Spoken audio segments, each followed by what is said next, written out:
Comenzamos el día con una meditación cortico y poderoso.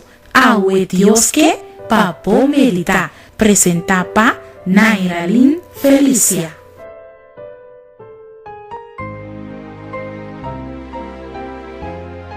El título para nos meditación de ahorita, ora Dios abre, ningún gente no por será.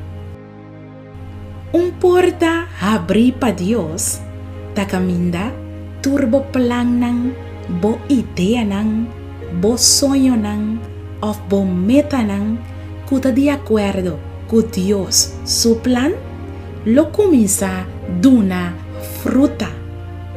Si bota cana con Dios y viva un vida que te agrade, porta nan de bendición lo comienza a abrir pavo. Awe Dios que pavo merita de Revelación capítulo 3 versículo 8.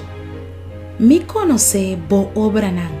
Mira, mi aponebo delante un porta abrir, con ningún gente no por será. Pa sobra botín poco poder y aguarda mi palabra y no anenga mi nombre. Apreciado amigo y amiga, te viaja, Dios te mantiene un porta será, te ora cubo corazón te prepara.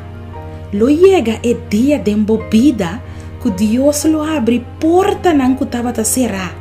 Pero mientras tanto, no desvía y drentador de porta nan robes. Queda con fe y guarda riba Dios. Ora el día llega que Dios abre porta nan pavo. Corda, dona Dios tur honor y gloria pa sobra nada ni ningún gente no por ser e porta de bendición. Un día bendición a Pablo.